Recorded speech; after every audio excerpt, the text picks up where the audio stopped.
ये एक सर्किट है बेटा जिसमें बहुत सारे रेजिस्टर्स लगे हैं and to keep the thing simple you have taken all registers of same value, but जरूरी नहीं है कि सेम वैल्यू हो। अगर सेम वैल्यू होगी तो ये एक बहुत ही सिंपल सी प्रॉब्लम है। बहुत तरीकों से सॉल्व कर सकते हैं इसको हम। We have multiple methods, we can use KVL, KCL, we can use star delta. मैं जनरली प्रेफर करता हूँ इस तरह के सर्किट को सॉल्व करने के लिए स्टार डेल्टा मेथड। ठीक है, आपको स्टार डेल्टा याद होगा। नहीं तो अगर आप स्टार डेल्टा नहीं भी लगाना चाहते, even then we have some longer method using KVL and KCL। हम दोनों तरीकों से करेंगे। विल वेरीफाई द थिंग्स कि KVL KCL से करना और स्टार डेल्टा लगाना दोनों में कुछ रिजल्ट में डिफरेंस आता है क्या, या आना चाहिए क्या। let us do it first with the help of Kirchhoff's laws। अब Kirchhoff's laws में क्या करना होता है, हमें डिफरेंट करंट्स का डिफरेंट वोल्टेजेस के हिसाब से देखना है। मान लीजिए यहां से जो करंट आ रही है वो है I, ये करंट है I। इस पॉइंट पे अगर करंट की डिवीजन हो गई, इधर अगर चली गई I1, ध्यान से देखना बेटा, मैं रिपीट नहीं करूंगा इस बार। इधर चली गई I1, तो बताओ इधर कितनी होगी। अगर I आ रही है, I1 इधर चली गई, इधर होगी I माइनस I1। कोई डाउट तो नहीं है इसमें, किरचॉफ करंट ला। फिर सपोज यहां पर आ गए, इस पॉइंट पे फिर से डिवीजन होगी। हम इन पॉइंट्स को नाम ही दे देते हैं बेटा, जैसे ये ABCD है, ABCD एंड लेट अस से दिस इज E। यहां से I1 करंट आ रही है, इस पॉइंट C पे I1 डिवाइड हो जाएगी, इधर अगर I2 आ जाती है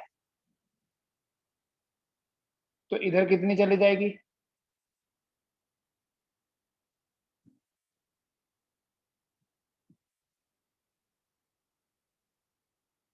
अगर I2 इधर आ गई तो इधर चली जाएगी I1 माइनस I2। ठीक है, अगेन KVL ही अप्लाई किया मैंने, KCL सॉरी। फिर यहां से I2 आ रही है इस पॉइंट D पे, यहां से I माइनस I1 आ रही है। अगर इधर चली जाए I3 तो इधर कितनी आएगी। इन दोनों को हम ऐड कर लें, ऐसे लिखूं I minus I1 plus I2 minus I3। अब यहीं पर आपको ये आइडिया मिल जाना चाहिए कि कितना ये लेंथी प्रोसेस हो जाएगा। करंट की डिवीजन कर ली, यहाँ से I3 आ रही है, यहाँ से I1 माइनस I2 आ रही है, ये दोनों मिलके इधर आ जाएंगी और यहाँ जो करंट फ्लो करेगी वो होगी I1 माइनस I2। ठीक है, सबसे पहले करंट का डिस्ट्रीब्यूशन करो, फिर डिफरेंट लूप्स आइडेंटिफाई करो। डिफरेंट लूप्स आइडेंटिफाई करो। एक ये वाली लूप ले लो, यहाँ लिखा है A, मतलब यहाँ लिखा हुआ है, बीच में कोई डिवाइस नहीं है। ये वाला जो B है, you can assume this. Now what you do, आप KVL अप्लाई करोगे इन 3 लूप्स। कौन कौन सी। अप्लाई KVL इन लूप 1 बोल देता हूं ऐसे, इधर ACDA इन लूप 1। उसके बाद apply KVL in loop 2। Second loop कौन सी है, CEDC। ठीक है, मैंने पूरा नहीं लिखा। उसके बाद अप्लाई करो आप KVL इन लूप, ये आइडेंटिफाई कर लीजिए ऐसे 3, DEBD। इन तीनों लूप्स में जब आप KVL अप्लाई करोगे, यू विल हैव 3 इक्वेशंस। आपको वो 3 इक्वेशंस सॉल्व करनी है। ठीक है, this you will do at your place. उन तीनों इक्वेशंस को सॉल्व करके you have to find out different currents, like I1 कितना, I2 कितना, I3 कितना, I कितना, सब आपको पता चल जाएगा। I1 I2 I3 पता कर लीजिए। यहां से आपको, अगर आप करोगे, ठीक है, अप्लाई कैसे करना है, यहां से ऐसे प्लस माइनस लगाओ, यहाँ से करंट आ रही है प्लस माइनस, यहाँ प्लस माइनस, यहाँ plus minus, bit lengthier process. ठीक है, पता चल गया ना क्यों थोड़ा सा लेंथी लगेगा ये आपको, क्योंकि आपको 3 इक्वेशंस बना के तीनों इक्वेशंस को सॉल्व करना है, and then you have to find different currents like I1 कितना, I2 कितना और I3 कितना। But when you solve you will see कि I2 और I3 बराबर हैं। I2 और I3 बराबर होने से आफ्टर सॉल्विंग, इक्वेशन तो लिख लोगे ना, इक्वेशन मैंने आपको सिखा दिया, बड़े सारे क्वेश्चंस कर दिए हमने। आफ्टर सॉल्विंग यू विल सी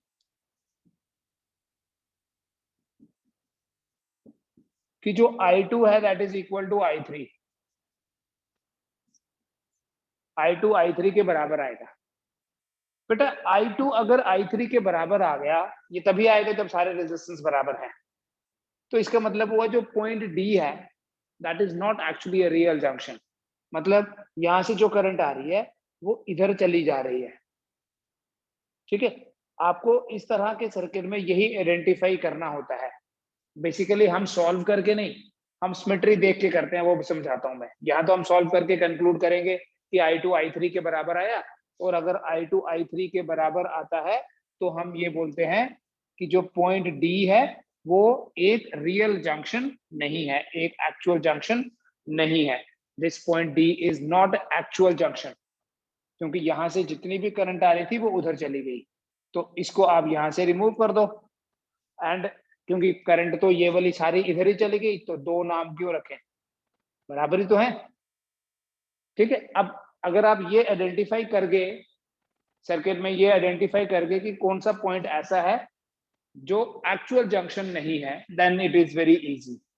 ठीक है, तो फाइनली क्या करोगे फिर, जब ये हटा दिया, ये सब हटा दो, देखो अब आपका सर्किट जो है this will be like this only, no need for further major calculations. ये दोनों में अगर करंट सेम फ्लो कर रही है तो इसका मतलब ये दोनों सीरीज में है। मैं आपको इससे भी शॉर्टर मेथड बताऊंगा थोड़ी देर में।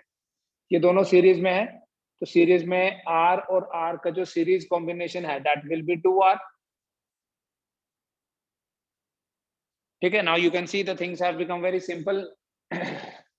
ये आपके पास R है, R और 2R का पैरेलल कॉम्बिनेशन कितना हुआ, डायरेक्टली बोलो बेटा, 2R/3, this will B R, और ये R और R 2R है,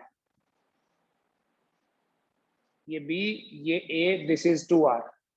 now this will B R plus 2R/3, मतलब ऊपर वाले पार्ट का जो रेजिस्टेंस है R प्लस R हो गया 2R, 2R plus 2R/3 that would be 8R/3। दिखाई दे रहा है, 3 2 6R प्लस 2R 8R/3, और यहां है आपके पास 2R। इन दोनों का पैरेलल कॉम्बिनेशन सॉल्व करना है, RAB निकालना है। RAB कितना हो गया, product by some 8R/3 into 2R divided by 8R/3 plus 2R, that would become 16R²/3 divided by 14R/3, so that will be 16/14R या 8/7R। इसको भी मैं लेंथी मानता हूं बेटा, इसमें भी हमें कैलकुलेशंस करनी पड़ रही हैं थोड़ी ज्यादा, so I consider this is also a lengthier method. ठीक है, एक तो हमें ये आइडेंटिफाई करना पड़ता है कि कौन सा पॉइंट जो है वो रियल जंक्शन नहीं है, सो दैट हम उसे रिमूव करें। हाल तो ये एक अच्छा मेथड है, बट इससे बेटर है अगर आप अपना होल्ड बनाएं स्टार डेल्टा के ऊपर। ठीक है, now let us do it with the help of star delta. जिसको ये अच्छा लगेगा, मेरी तरफ से कोई कंपल्शन नहीं है कि ऐसे ही करना है, स्टार डेल्टा से ही करना है, दैट इज योर चॉइस। किसी को कोई अच्छा लगेगा, किसी को कोई वाला। तो मैं अपनी चॉइस बता रहा हूँ कि I will prefer star delta. क्यों करूंगा देख लेना अभी। तो ये मेरे पास एक पॉइंट A है, मेरे पास आगे 3 ट्राइंगल्स बनी हुई है like this and this. Her bar star delta नहीं भी लगता है, बट जहां लगता है वहां लगा देना चाहिए। R R R R R R R। तो अगर आपको नहीं याद रहता है स्टार डेल्टा, मैंने आपको सिंपल तरीके से बताया था, ये ऐसा वाला जो सर्किट होता है इसे डेल्टा बोलते हैं, और अगर इस सर्किट को ऐसा वाला सर्किट बना दूं तो इसे स्टार बोलते हैं। ठीक, ये पॉइंट ए ले लो, ये पॉइंट बी, ये पॉइंट सी, ऐसे यहाँ ए बी एंड सी। अगर ये रेजिस्टेंस है R1, ये R2 और ये R3, तो इसको उठा के ऐसे एज्यूम करो यहां रखा है, जैसे ये इधर और ये इधर। तो कैसे फाइंड करेंगे ये वाला रेजिस्टेंस कितना है? मैं अगर इसको R12 बोल दूं, 1 और 2 के बीच में दिख रहा है आपको, this will B R1 R2 divided by total. ठीक है, ये हम कर चुके हैं पहले। ऐसे अगर ये वाला पता करना होगा R1 R3 divided by total, ये पता करना होगा R2 R3 divided by total. We can do it here. ध्यान से देखो, ये आपको बीच में एक स्टार दिख रहा है, सॉरी डेल्टा दिख रहा है। आप इस डेल्टा को स्टार में कन्वर्ट कर दो इधर ही। आपको बस एक ही स्टेप करना है बेटा इसमें। अब वैल्यू कैसे पता करेंगे? यहाँ जो रेजिस्टेंस है वो इन दोनों का प्रोडक्ट, इन दोनों का प्रोडक्ट हुआ R स्क्वायर डिवाइडेड बाय तीनों का टोटल। तो R square divided by 3R क्या हुआ? R/3। तो ये तीनों हटा दिए, तीनों हटा दिए। देखो सिंस वैल्यू सेम है सबकी, तो ये आ गया R/3, ये आ गया R/3 और ये भी आ गया R/3। एक ही स्टेप है बेटा। देखो कोई डाउट होगा तो पूछना। अब ऊपर देखो कितना है, ये R और ये R/3 कितना हो गया? R प्लस R/3 कितना हुआ? 4R/3। ठीक है, यहां से लेके यहां तक सपोज आ गए हम, 4R/3। फिर ये है R/3, यहां से R है ये वाला, फिर ये R/3 प्लस R कितना है? Again 4R/3 and again we have R here. Now you can see it has become a balanced Wheatstone bridge. कैसे? 4R/3 4/R/3 रेशो कितनी हो गई? 1। R और R रेशो क्या हो गई? 1। तो क्या करेंगे इसमें? बैलेंस्ड व्हीटस्टोन ब्रिज है, तो सेंट्रल वाला जो है उसको रिमूव कर दीजिए। जब आप इस सेंटर वाले को रिमूव कर देंगे तो आपके पास बना ये 4R/3 4R/3 हो गया 8R/3 और नीचे आ गया R प्लस R 2R, है ना। जब इसको हटा दोगे तो ये दोनों सीरीज में आ जाएंगे। 4R/3 4R/3 हो गए 8R/3, ये दोनों सीरीज में हो गए 2R।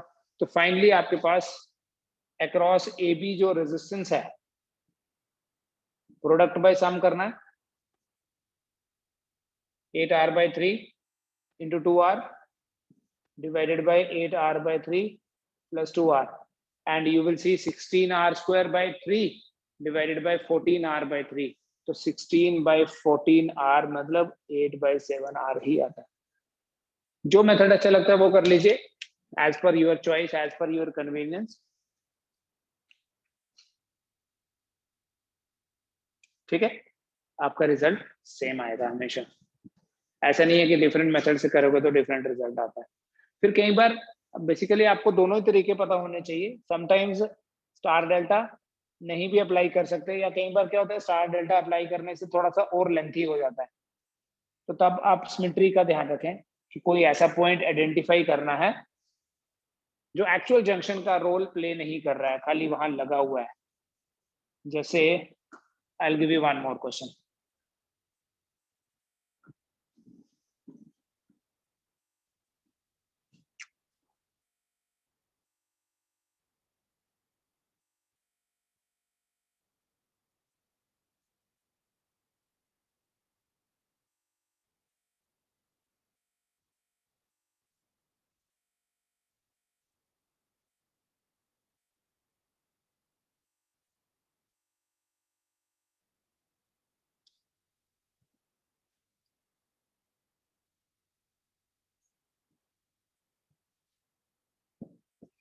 ये एक सर्किट आ गया बेटा, find out the effective resistance अगर अक्रॉस ए बी, ये ए है ये B, each resistance is having a value of are.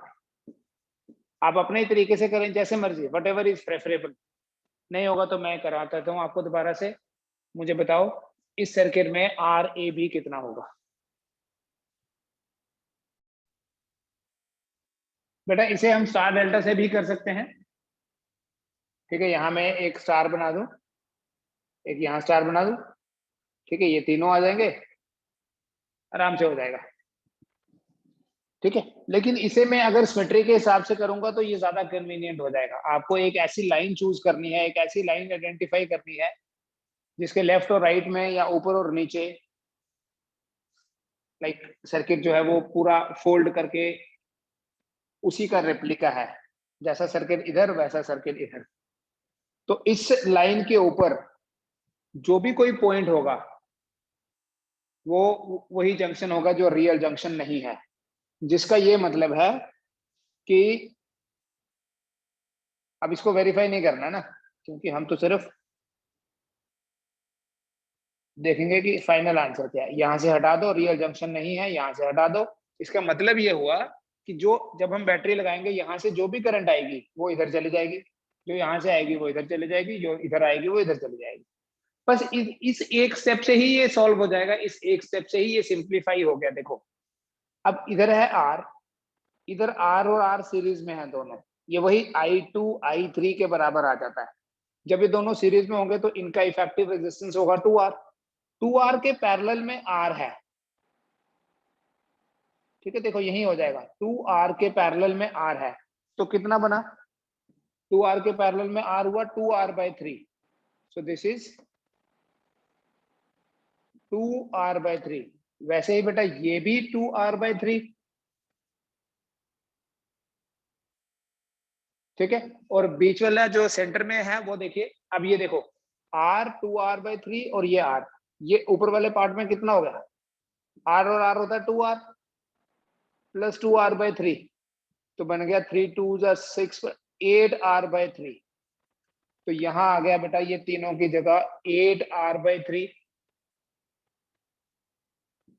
8R/3, ये आ गया 2R, ये फिर से आ गया 8R/3।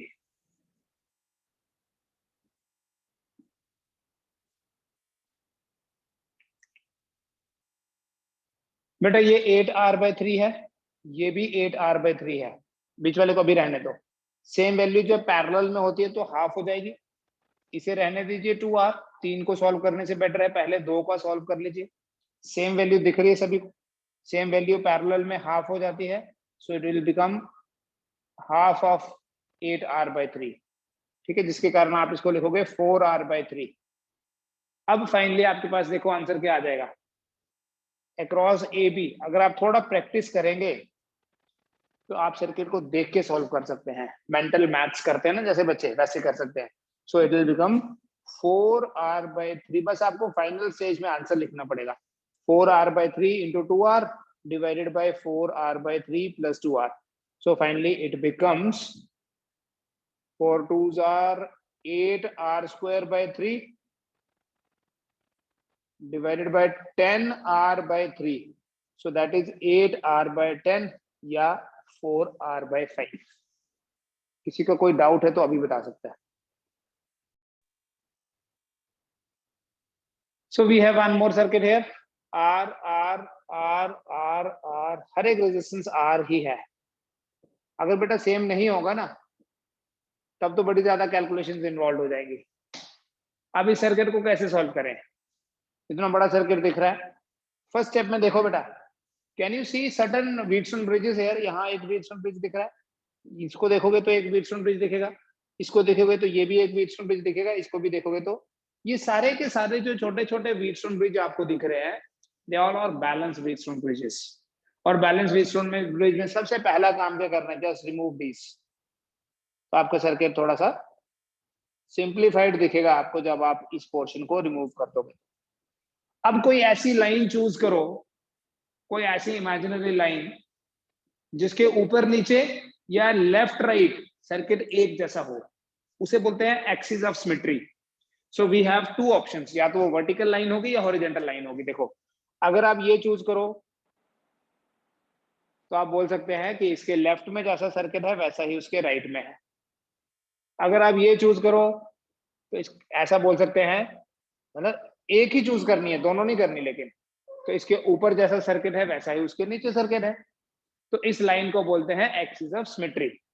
इस एक्सिस ऑफ सिमेट्री पे आपको ये वाला एक पॉइंट दिखेगा,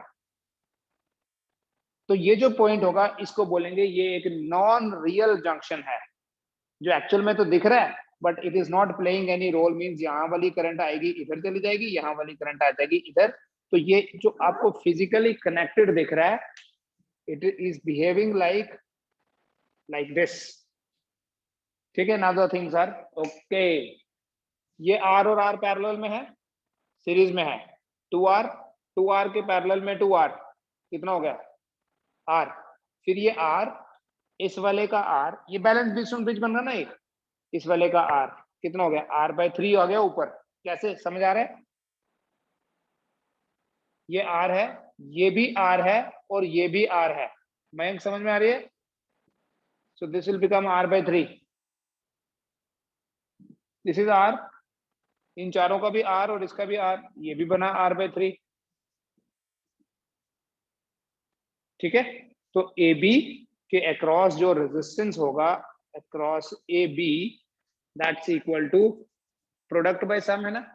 या सिंपल है, हाफ कर दो, R/6 आ गया आंसर।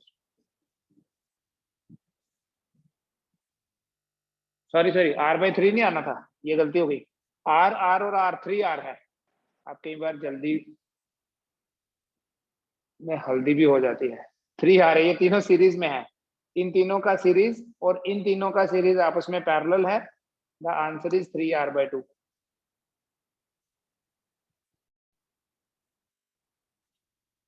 रेजिस्टेंस फाइंड करना है बेटा across AB if the circuit is a balance based on bridge. और इस सर्किट में सारे के सारे रेजिस्टेंस की वैल्यू दी नहीं हुई है। ये 2 है, ये 1 है, ये 4 है, ये 6 है और ये X है, राइट? अब देखो, जैसे अगर हम इसको एक स्टैंडर्ड व्हीटस्टोन ब्रिज के साथ कंपेयर करें, हम बोलेंगे P/Q जो है वो तो 2/1 है। 2/1 मतलब 2 ही हुआ।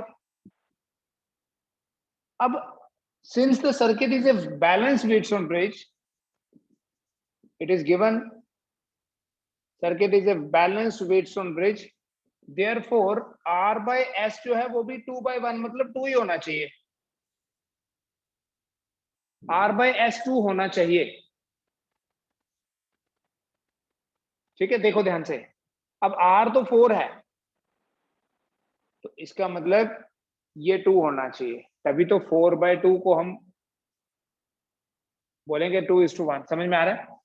ये रेशियो 2:1 है, ये रेशियो भी 2:1 होनी चाहिए। इसका मतलब अगर ये 4 है तो ये हाफ ऑफ 4 होना चाहिए, तभी तो रेशियो आएगी। ठीक है, या तो ऐसे लिख लो या ऐसे लिखो, since the circuit is a balanced Wheatstone bridge, therefore 6x divided by 6 plus x should be equal to 2। पता चला? सर्किट एक बैलेंस व्हीटस्टोन ब्रिज है जिसमें P/Q तो 2/1 है, R/S भी 2/1 होना चाहिए। अब S की जगह ये लगा हुआ है, तो ये 2 के बराबर होगा, तभी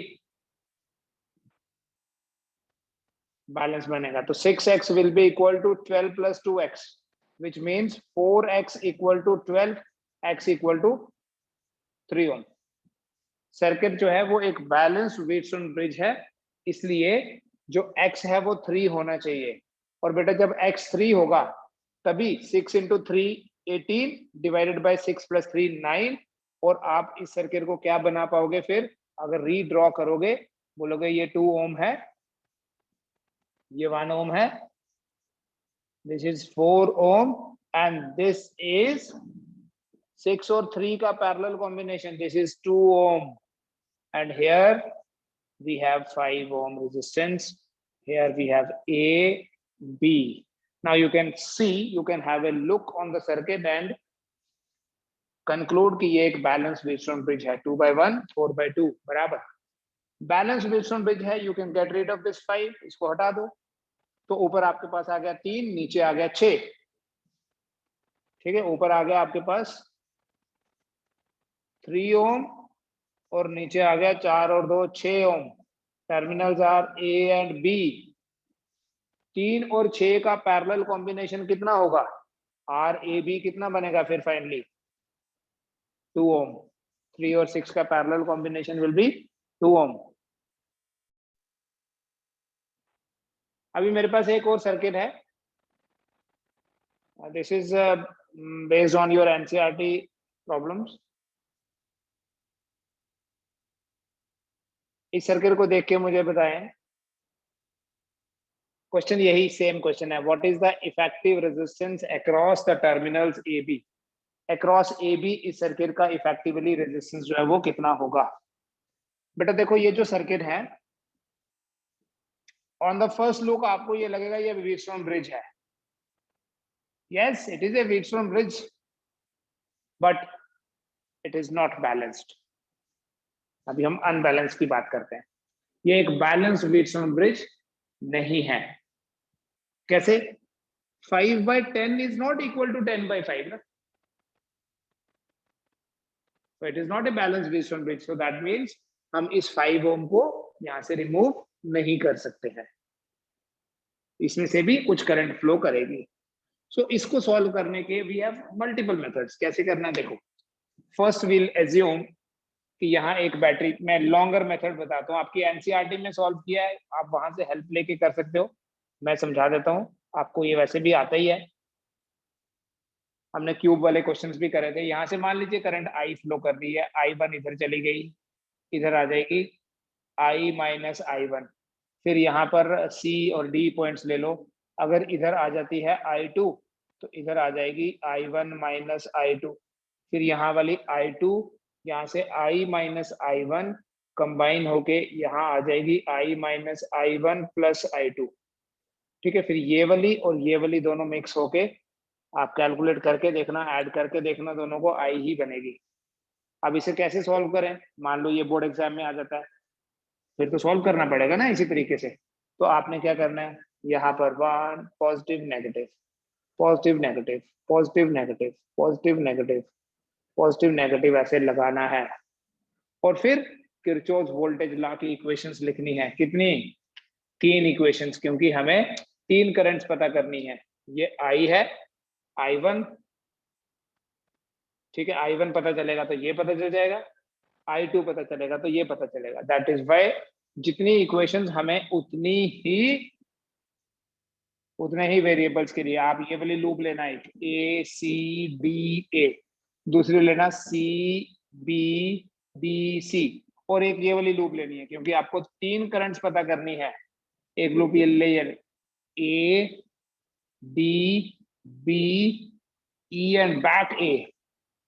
तो इस तरह से इसको सॉल्व करके आपको E/I निकालना पड़ेगा फाइनली, अगर रेजिस्टेंस निकालना है।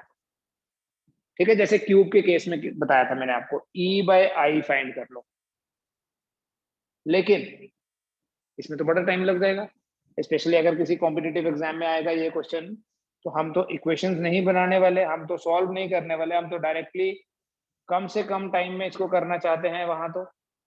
सो keep the circuit as it is, जैसे गिवन है। It is not a balance Wheatstone bridge, ये तो पता चल गया। No need of these currents, Kirchhoff laws नहीं लगाने हैं हमने। हाँ ये वैल्यू तो चाहिए हमें, ये नहीं चाहिए। देखो अब क्या करना है, अगेन माई प्रेफरेंस इज, यहां एक स्टार बना दीजिए। अब ये आप प्रैक्टिस करोगे ना थोड़ा सा, तो आपको ये बहुत ही इजी लगेगा, ताकि हम बोले इस ट्राइंगल को मिटा के हम ये बना दें स्टार, लेकिन वैल्यूज आर इंपॉर्टेंट। तो यहाँ क्या वैल्यू डालूंगा, शायद हमने पहले भी किया था ये, इन दोनों का प्रोडक्ट हो गया 50 डिवाइडेड बाय तीनों का टोटल 10, 5 15 और 5 20, 50/20 विल बी 5/2। फिर ये इन दोनों के बीच में 25/20 विल बी 5/4। फिर ये 50/20 दैट इज अगेन 5/2। सो अगर आपने इस स्टार की जगह, डेल्टा की जगह ये स्टार बनाया है, तो डेल्टा हटा दो, इक्विवेलेंट का तो ये मतलब है कि now the role is being played by this one. Next step में यू हैव दिस 5/2, 5/2 आ गया। 10 + 5/4 will be 45/4 ohm। फिर 5 + 5/2 will be 5 + 5/2 will be 15/2। इन दोनों का parallel, again I am using the traditional method जो मेरा अपना आपको पहले से बता के रखा है। ये 15/2 है, इसको आप बोल सकते हो 15/2 इंटू 3/2, है ना। तो जब भी आपके पास, क्या बताया था भूल गए होंगे आप, मैं फिर से बता देता हूँ।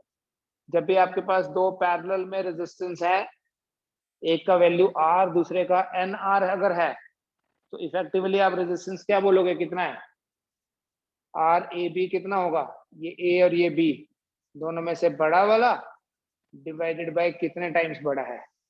तो इन दोनों, ये वाला रहना दो बेटा 5/2, इन दोनों में से बड़ा वाला कौन सा है, 45/4 ऑब्वियसली बड़ा है, 11 पॉइंट समथिंग होगा, ये तो 7.5 है। कितने टाइम्स बड़ा है, 3/2 टाइम्स। तो उस बड़े वाले को डिवाइड कर दो, 45/4 को डिवाइड कर दो कितने से, 3/2 + 1। ठीक है, तो ये आपके पास बन जाएगा 45/4 divided by 5/2, so that will be equal to 9/2। करके देख लीजिए, 2/5, 2 2s are 4 and 5 9s are 45। So finally आपके पास आ जाएगा 5/2 और 9/2 सीरीज में, तो RAB will be equal to 5/2 plus 9/2 will be 14/2 equal to 7 ohm। This will be the answer। बेटा ये जो अनबैलेंस्ड व्हीटस्टोन ब्रिज होता है,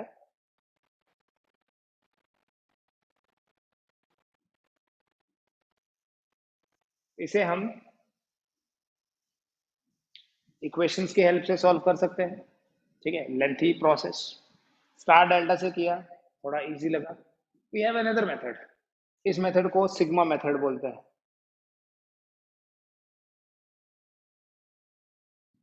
दिस इज सिग्मा। ठीक है, ये स्मॉल सिग्मा है, ये कैपिटल सिग्मा होता है। क्या करना है आपने, देखो again this is just a shortcut method. यहां एक लेटर सिग्मा बनाओ, starting from this, back forward back forward, एक लेटर बना लो, दैट लेटर इज सिग्मा। तो डायरेक्टली देखो, कोई कैलकुलेशन नहीं, कोई स्टार डेल्टा नहीं, कोई इक्वेशन नहीं, just concentrate on this sigma and right. ध्यान से देखना, 10 × 5 plus 5 × 5 plus 5 × 10 plus 10 × 5 divided by 5 plus 5। ये दो बार लिखना है, ये और ये वाला दो बार आएगा, प्लस 5 plus 10, बस खत्म। समझ में आया। यहां से स्टार्ट करो, 10 × 5 plus 5 × 5 plus 5 × 10 plus 10 × 5। सो आई इसको देखे बिना बताऊंगा। 10 × 5 हो गया बेटा 50, 5 × 5 हो गया 25, 5 × 10 हो गया 50, 10 × 5 हो गया 50, divided by 5 plus 5 is 10, then 5 plus 10 is 15, so 10 plus 15 will be 25। so in the numerator we have 175, denominator में 25, so 175/25 is 7 ohm। 25 8s are 200, तो 25 7s are 175। ठीक है, थोड़ा प्रैक्टिस करें, प्रैक्टिस करने से ही परफेक्शन आएगी, ये याद रखना। ठीक है, tomorrow will study the slide wire bridge, और इस तरह के थोड़े से और क्वेश्चंस ले लेंगे। I am sharing assignment with you अभी, उसको भी ट्राई करो। इक्वेशंस बनेगी उसमें, वो सारे के सारे क्वेश्चंस केवीएल केसीएल पे बेस्ड होंगे। ठीक है, specially board focused. KVL KCL जो है वो थोड़ा बोर्ड फोकस्ड है। कॉम्पिटिटिव के लिए पॉइंट ऑफ व्यू से केवीएल केसीएल थोड़े लेंथियर मेथड है, इसलिए हम प्रेफर करते हैं स्टार डेल्टा, या कोई और वो जैसे मेथड आपको बताया सिमेट्री के हिसाब से करना है। ठीक है, थैंक यू।